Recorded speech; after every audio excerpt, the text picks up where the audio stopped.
Okay, Okay. you are live.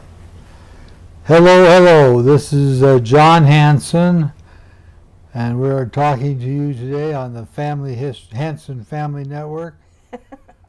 Eric Hensley is director and producer today, and so we would like to say hello, and we apologize for the technical delays we had to start up this thing. So Let me tell you why. We have lapel microphones. How about that? some of the feedback we had last time was I'm a little soft in my talking. Now it might be a little loud if I can't figure out how to make it. Yeah, I'm warned that I may be too loud at first until we kind of warm up to these. Today we're having a discussion, a little different format, but we're having a discussion about jobs, education, well not education, but we're going to talk about jobs, things we did to make money at the different phases of our lifetime. Mom's going to start out with this today, and she'll talk about things that she did up through about her teenage years. Okay. And then I'll start by going. Then I'll continue with the same time frame up through my teenage years, and we'll go to there. Okay, so let me tell you, I started teaching, helping actually, with arts and crafts. When I was in junior high, I started helping at the junior high school during the summertime. They had an arts and crafts program, and I went to help with the kids. And we always had a little play we put on. I think I helped get the plays ready. At the end of the arts and crafts, they had a little program. So I helped with that. That was the first thing I really earned money with. And I have some notes here.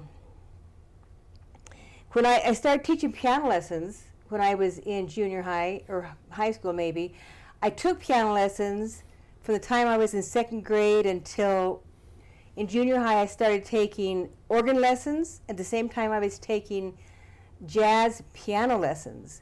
And as soon as I started doing that, I didn't want to take regular piano lessons anymore because it was so much easier just to play by ear. So the jazz piano, I learned how to improvise and how to play, just look at the melody. They call it a fake book, where it just has the words and the melody, and you just look at that like playing the guitar. You've seen that, where you could just play the guitar and just do these chords along with it. That's what I was doing on the piano. So I was learning jazz piano at the same time I was taking organ lessons, and we lived across the street from the church, kind of kitty corner from 3 houses down from our house. That was the church, kitty corner.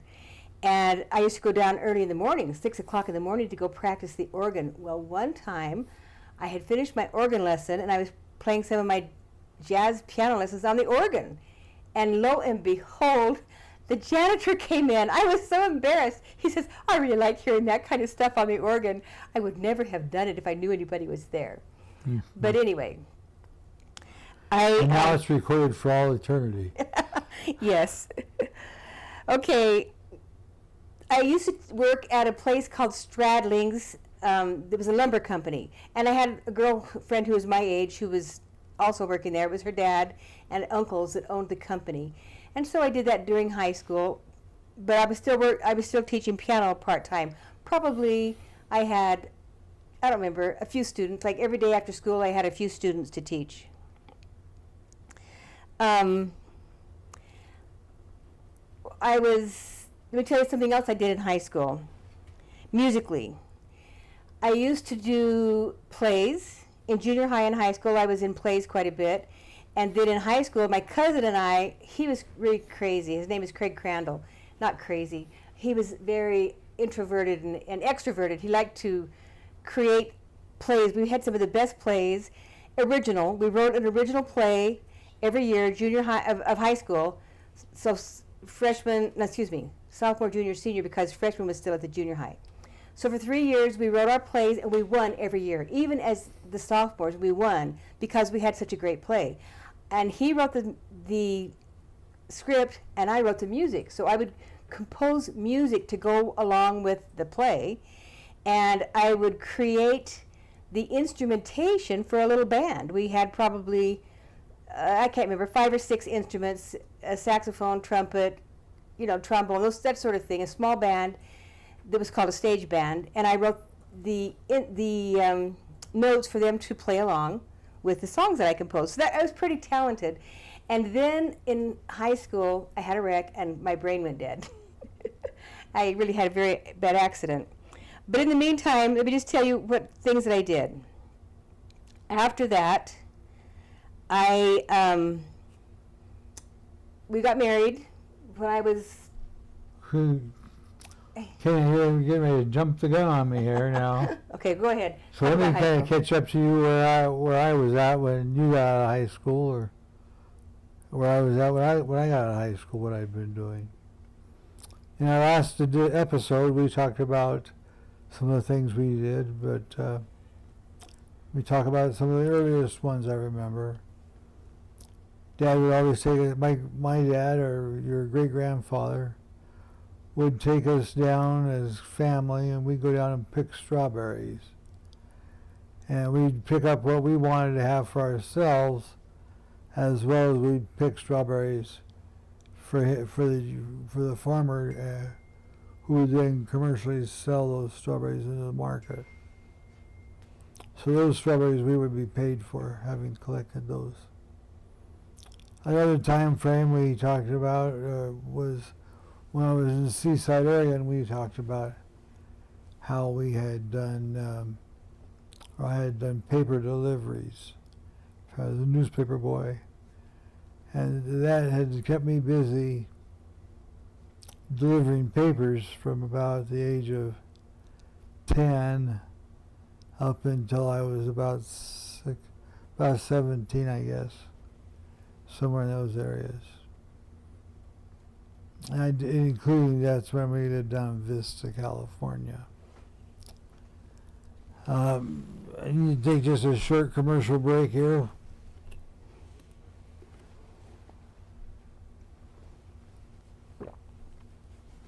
That was a short one. Okay. Now then, after that I would be doing lawns and gardens down in Vista, California. So I would have a lawn. We'd do all the mowing of it. I would do all the mowing of it. And sometimes she'd want me to do the weeding in her flower beds. And so I'd usually make about $5 a week every time I mowed her lawn. I understand Heath and Hayden are now mowing lawns, and they're getting, what is it? 40 to 50. $40 to $50 a lawn.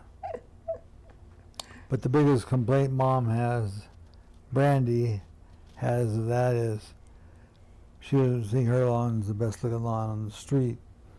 So boys, you gotta figure out that's a good advertising way, is to do your own lawn, at least in the front yard, and so that people, your neighbors, can see what you're doing, and then you can go ahead with putting a little sign, like a for sale sign or something like that, services sign. Services, lawn mowing. And put their lawn mowing, Heath and Hayden. Okay. Now anyway, going back to mine, where was I? High school. In high school you used to drive? Yeah, I had a job as a warehouseman. And I was warehousing a small independent distributor's warehouse in Vista. It's called Lee Distributing Company, and they were a restaurant supply.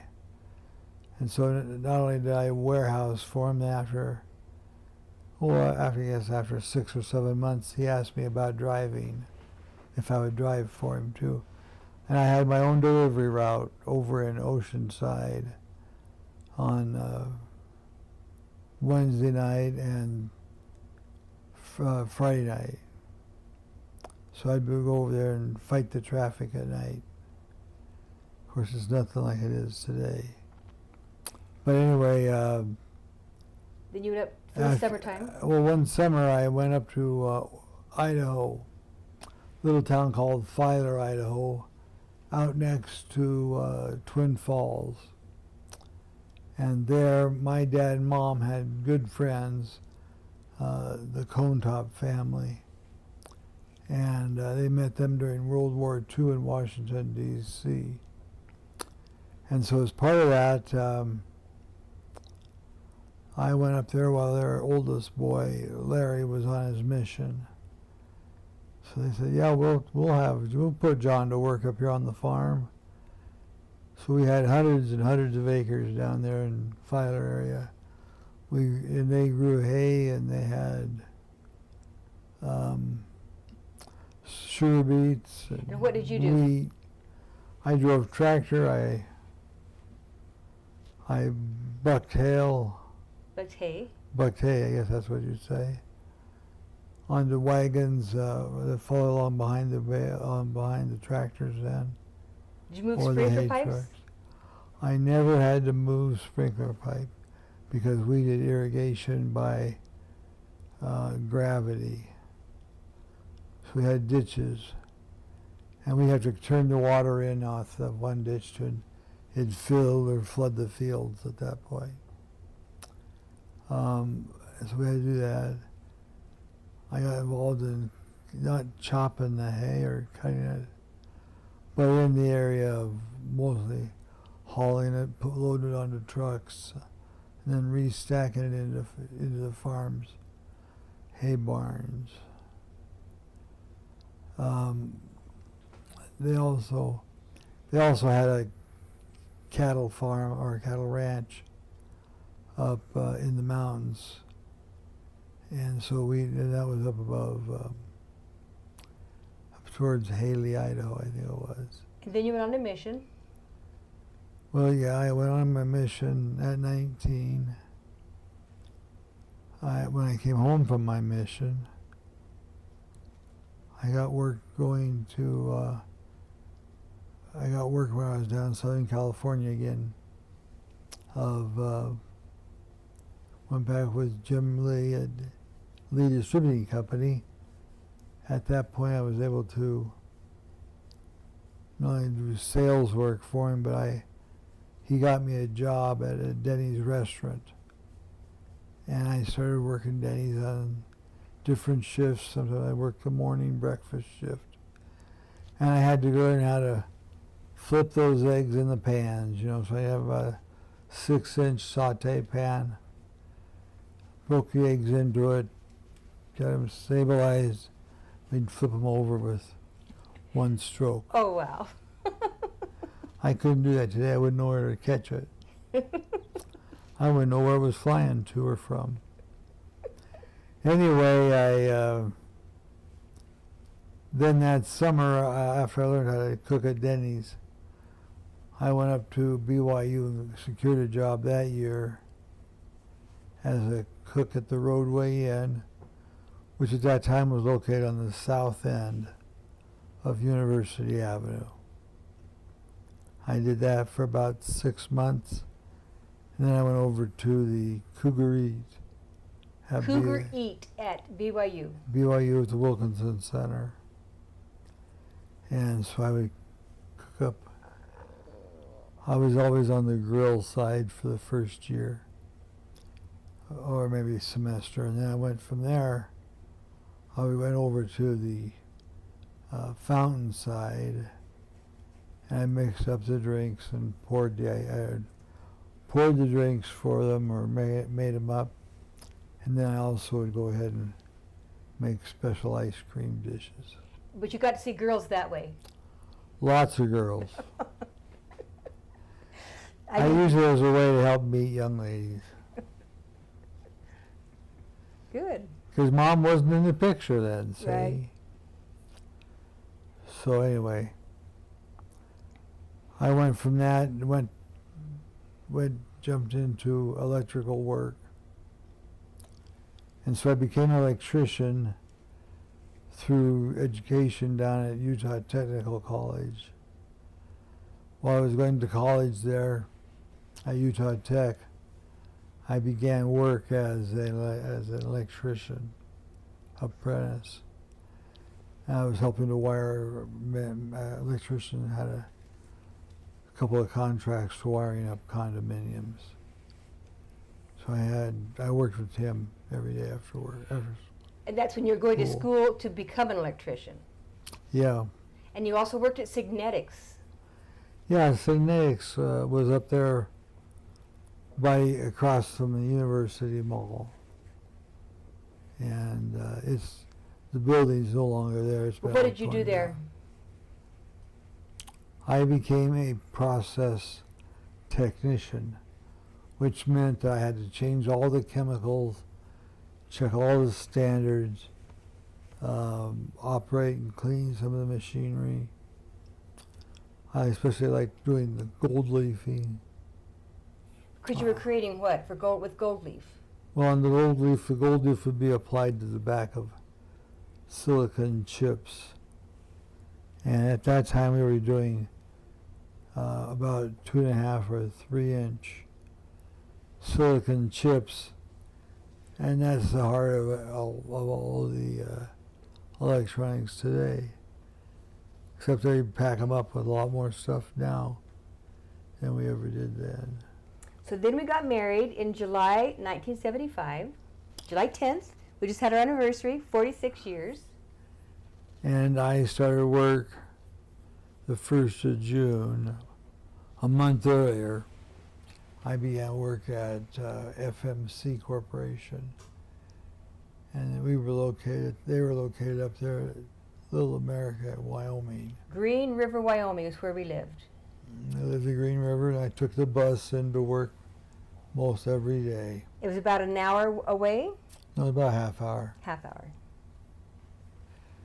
So I worked as an electrician. Mom was at home. And what did you do as an electrician? Well, I learned how to wire high voltage wiring underneath them into connecting the machines up to the electrical. And where was your location of your work? About 800 feet underground. We had Interesting. one of those typical miner's hats, with the light out the front and a cord down your back to the battery.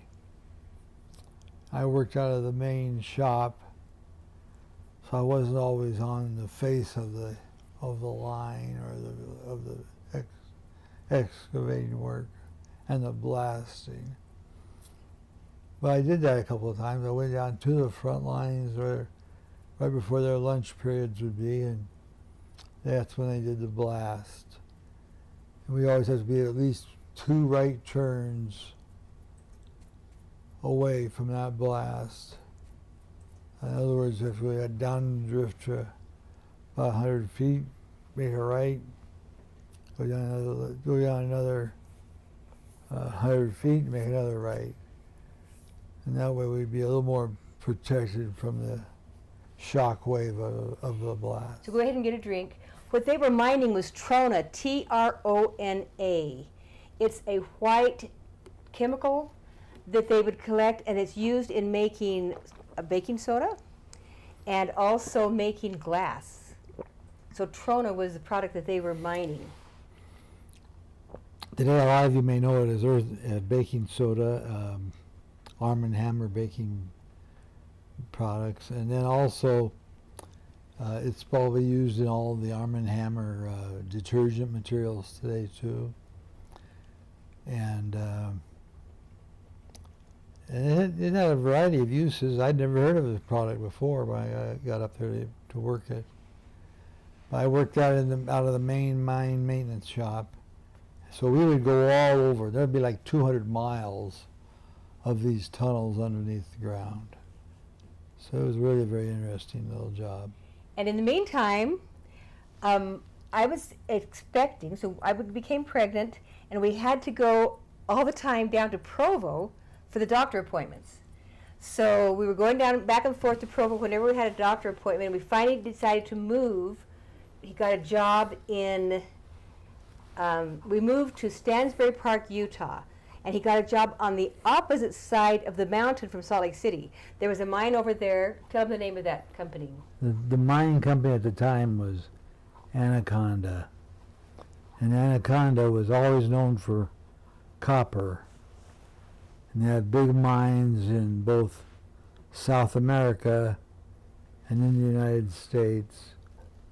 And it was known as the Car Fork Project. C-A-R-R. car fork. Yep. So I worked at that mine, the car fork mine. Were you still underground? Still underground, but we went in. We didn't drop down a shaft. We went in on a train to the front mining shaft area. So you went from the side of the mountain inside the mountain. Yeah. We had to, and that was a wet mine. So every day I had to change into boots that were, knee-high boots, and because it was wet, we had to wear. We had slickers, these yellow Raincoat? Industrial raincoats.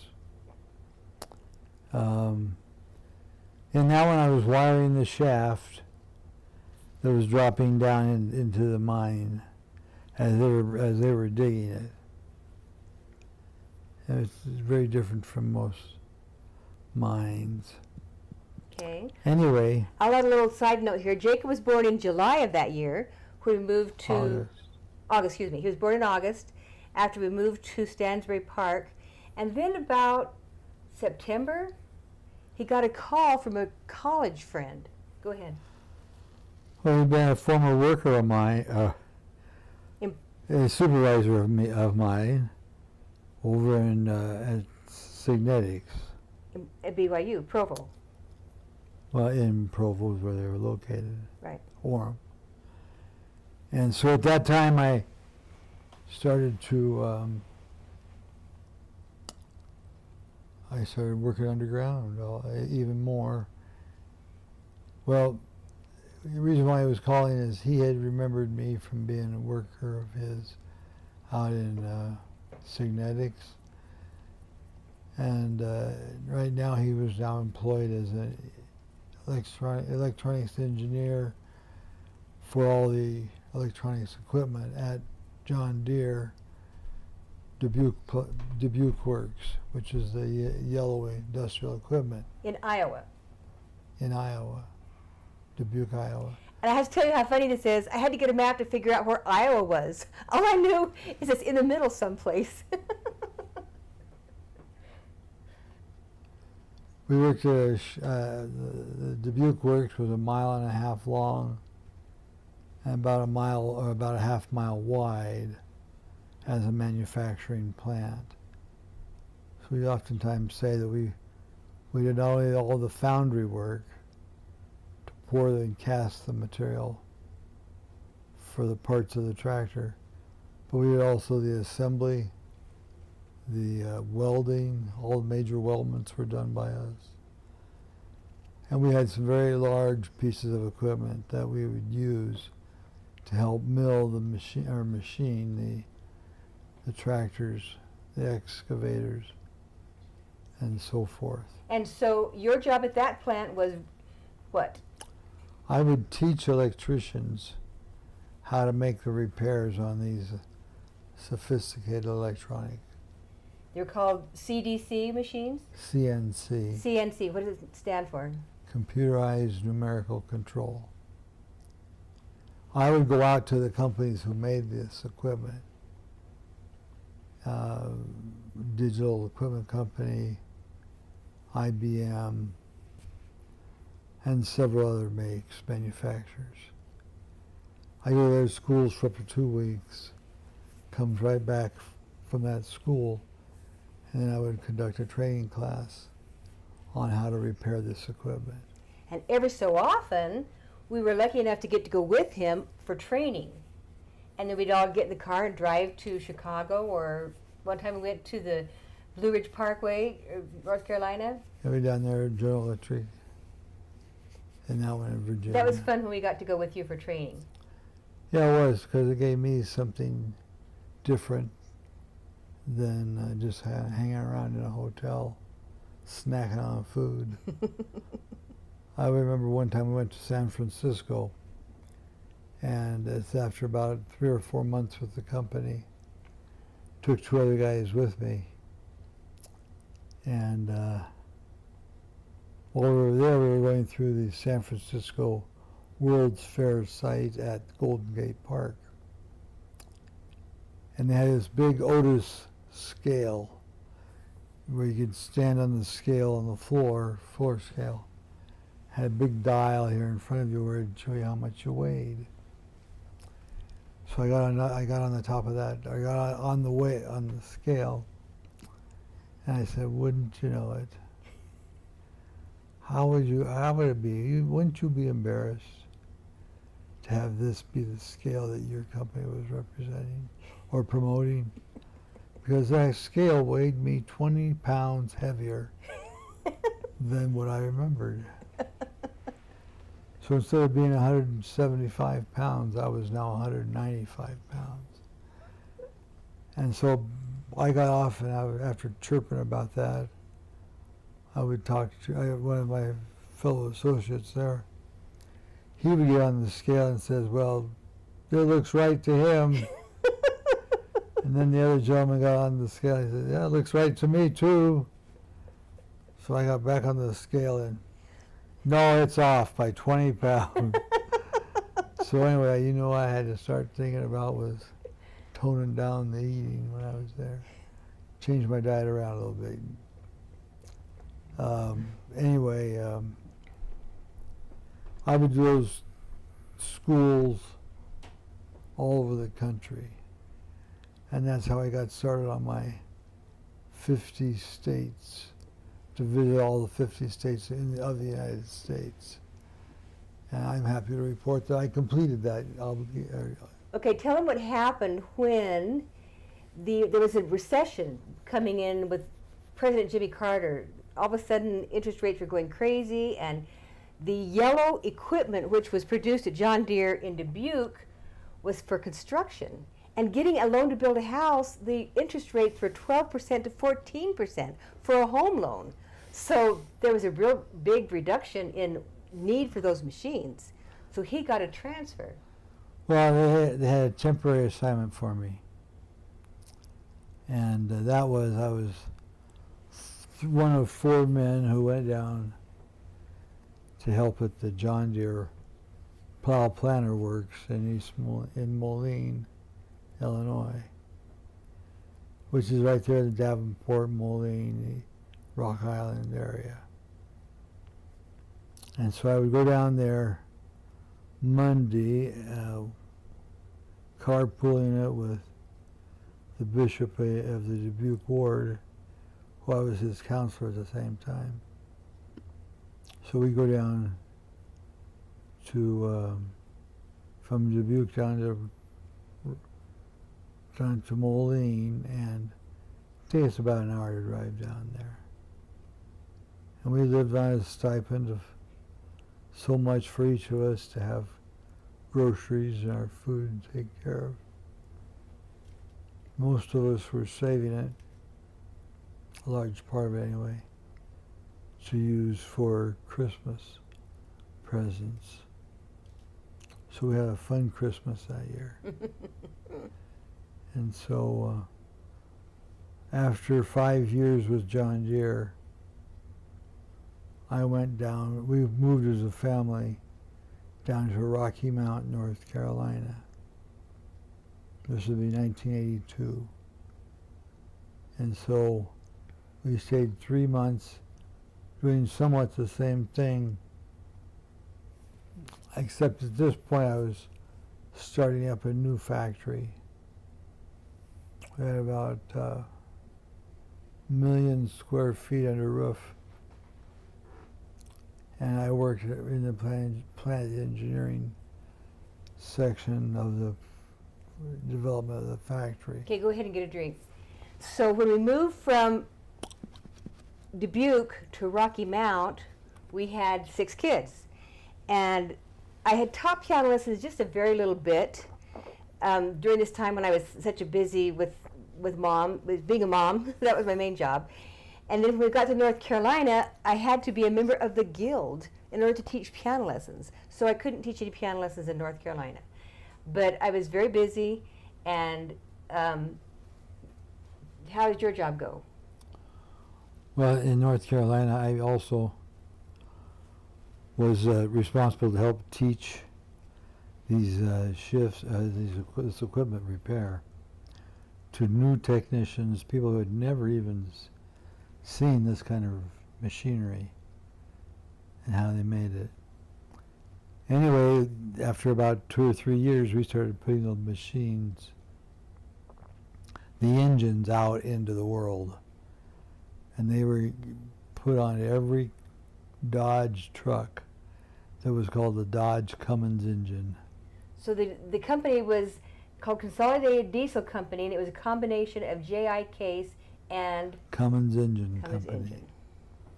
And those two companies put up equal shares of money, and then Cummins Engine was acting as managing or manufacturing. The big difference in this company in North Carolina was that it was non-union shop. So that's why these companies went to North Carolina. That was also part of the rust, getting out of the Rust Belt and moving south. For a lot of companies, they were building new facilities in southern states. So when we were down in Dubuque, or not Dubuque, but in Rocky Mount for 3 years. So in addition to building a factory, I also was principal in building a chapel for the Rocky Mount branch. You were the branch president. I was the branch president at the same time. So he kept me pretty busy with the kids. At the time in Rocky Mount, we had 5 kids. And Johnny was Johnny was number 6. We had 6 kids. I know that, but he was about 5 or 6 months old at the time we made the move. So, again, I got to travel up and down the East Coast for quite a bit. So after that, we wanted to get back here to the West and start with getting closer to Kathy's and my family.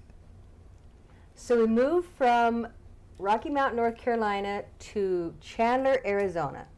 And he took a job in sales. We have a couple of questions. Okay. So we want to pause for a second, grab a couple of questions. All right.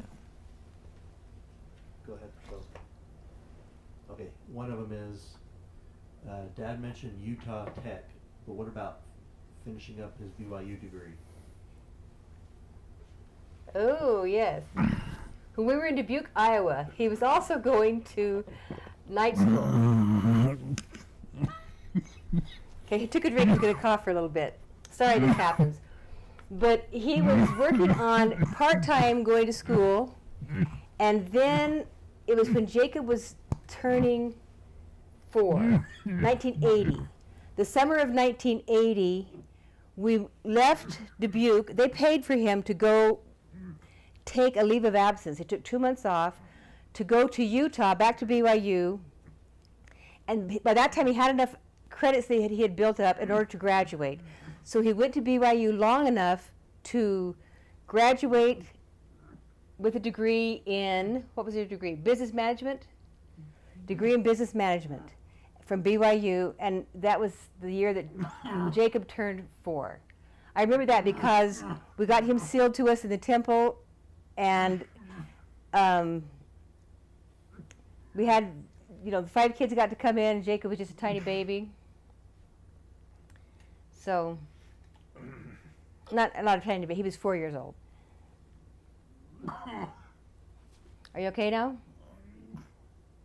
Okay. Jacob was Not 4. quite. That means Johnny was the baby. Johnny was a tiny baby. Okay. So he did graduate from BYU, but it took a while. Mm-hmm. But the most important part of that was that I did get back and graduate.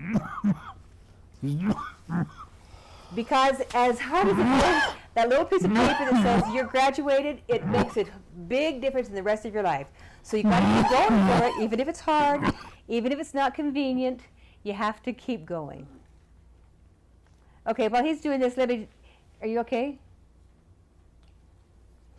Okay. I was going to tell you some of the things that I did. Is there any other questions, or was that just one? The only other one was earlier about when you were working making ice cream or something, if you got free ice cream. No. At BYU, at the Cougar Eat. No. Nothing in life comes free. Someone has to pay for it. And so, Okay, let me tell you something. When we were living in Chandler, we moved from North Carolina to Chandler, and I started teaching piano lessons again. And then I also had a program called Kathy's Kids Chorus. And so I had kids that would come and we'd sing songs, and I had about 20 kids in Kathy's Kids Chorus. That was kind of fun. We lived in Arizona long enough to almost go broke. That's where Brian was born. So we moved there right before he was born. We moved in December, Christmas time, before he was born in February. So he was born in Arizona, and had 7 kids, and he was doing a sales job, and he was traveling a lot to do sales all over the western United States, right? mm-hmm. It's kind of hard. What were you selling? I was selling voltage suppression equipment, and this was designed to protect voltage or electronics from lightning and voltage surges. Okay. Anyway, we moved from there to go to El Paso, Texas. He was trying to find a job back where he could have a salary and benefits and insurance for the kids, that sort of thing. So we moved to El Paso. And where did you work? I worked over the river and through the woods in Juarez, Mexico, with Outboard Marine Corporation. Excuse me. Outboard Marine Corporation was making motors. At the time, I'll tell you this, he was working in El Paso, Texas, and it was called the maquiladoras across the border in Mexico. The maquiladoras were plants where you would create part of a product in Mexico, and then the product was shipped across the border to be assembled in the United States. So, like for instance, most of the windshields were created in Mexico for a car that was made in the United States. And in his plant, they were creating wire harnesses for motorboats. The boats then were assembled in the United States. So it was a U.S. product, but the wire harnesses for the motors were made in Mexico. And of course that wasn't unusual, just because major automotive manufacturers were also in the process of utilizing outsourcing, as you might call it, other companies or branches of their companies to manufacture. Like Kathy said, that automotive would manufacture windshields and glass. And when they would do that for like all the pickup truck models in the United States and around the world that were being produced in Mexico. We did wire harnesses, we also did carburetor parts, we did painting, and so. Interesting that there were how many U.S. employees in this Mexican plant? There's probably about 15 to 20 of us at different times. Out of those 15 to 20 U.S. employees, John was the only one that decided to learn Spanish. So we both went to the first class to learn Spanish, and I learned a little bit, but he got really good because he got to practice every day. But Kathy wished they always would just do it the easy way, and her easy way was that she would go in and have surgery and implant a memory chip with Spanish coding on it so that she could speak Spanish in an easy way.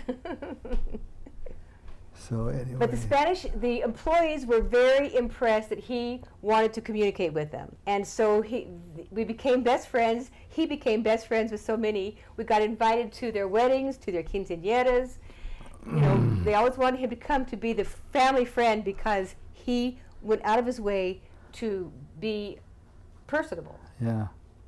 So we had a lot of good friends over there at that time. I'll tell you what I was doing. I started working because Brian was now in kindergarten, and I didn't do any work really until our kids were old enough to go to school. So I had done a little bit of freelance writing. I used to write in Arizona. I wrote a little bit for the Latter-day Sentinel, and I was doing some writing in Arizona. I mean, in El Paso. I started doing submitting articles to magazines. But anyway, I got a job. It was part-time, and I was selling advertising for a magazine about doing business in Mexico. Twin Plant News, and then became Maquiladora magazine. And it was very interesting for me to work part-time and still be able to be a mom. I was home when the kids were home. Interesting thing, the guy I worked for had a maid that he didn't need full-time, so he sent his maid to our house, and she would come to our house once a week or twice a week to do housekeeping and iron for me. I thought that was great. Yeah, because he wanted Kathy to be at the office more that way. So we graciously accepted that. Now, after El Paso, we thought, well, maybe we ought to be moving somewhere else. We stayed in El Paso about 9 years. And Margie and her family had just moved over to St. George. And so she enticed us to come up there and spend a weekend or so. So we went to St. George, drove up to Cedar City and watched the Shakespeare Festival that year. And then we drove back, and she had found, she was selling real estate. Margie, my sister Margie. She had found this little bed and breakfast, and thought that we ought to look into buying it because it was for sale. So we did that. We went ahead and purchased that place. Kathy took off from El Paso just immediately. We moved in August. I took Brian with me. No, you took Marie. Took Marie with me because Marie was in a junior in high school. Yeah. And so she came with me, and we started running the bed and breakfast. And I was so lonesome for Brian. He came about September, October. Yeah, October. He moved in with me. And then so his dad and 2 boys living in El Paso until, when, April? Well, Mike and John lived down in El Paso with me until December. Christmas time. And then we moved them up there into St. George. And the kids all lived in the garage. We had a bunk bed, 2 bunk beds, so Marie, Mikey, Johnny, Brian all lived in the garage. And that proved interesting, of course, to them, because one of the things we did is we finished it off. We called it the flat. They lived in the flat. And as part of the flat, sometimes we'd have a guest over. I think he just got lost many times from going back home. His home was right next door to ours. But it was so much more fun at our house with 4 kids in the room. So oftentimes we'd wake up and there was Cody Pickett asleep on the couch. And so that, I was working at that time. I got a job with a company by the name of J&J Building Supply. They had a manufacturing plant on the outside of town, and they were making some major additions of adding a new plant. So I was there to help watch this plant go together with the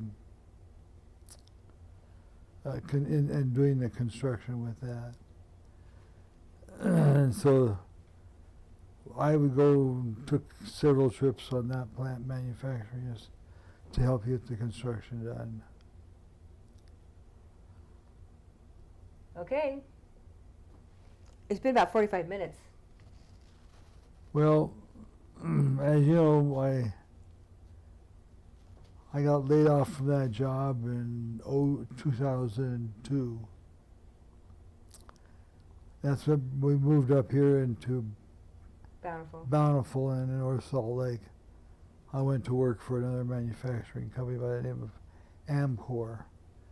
Both Amcor and J&J It was manufacturing concrete block and all their varieties and all their process or uses. I'll just add a little note here.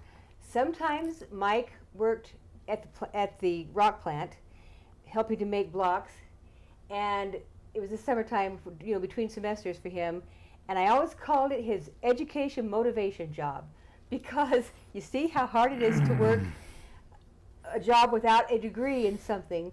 So education motivation is always good for you to decide what you really want to do with your life, what kind of work you'd like to do. Jacob worked out there at the block plant for a while before his mission. Mikey worked out there before his mission and after. And Johnny worked out there too.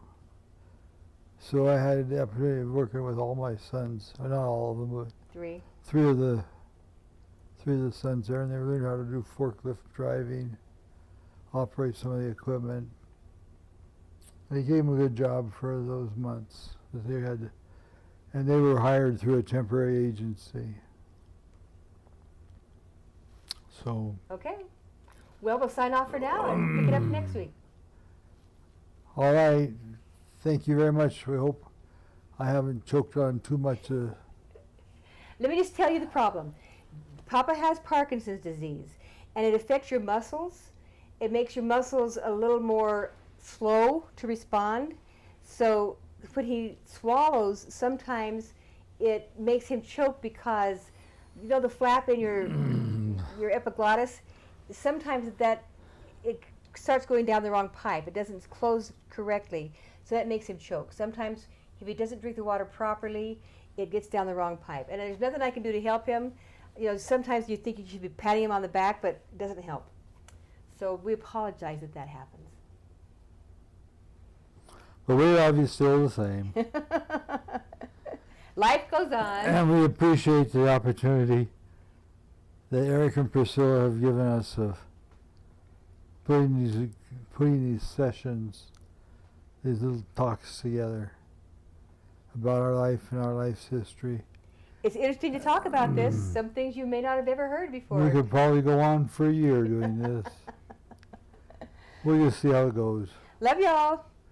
Right questions. See you later. All right, bye-bye. And you're out. How come you said something at the end of it? Need to have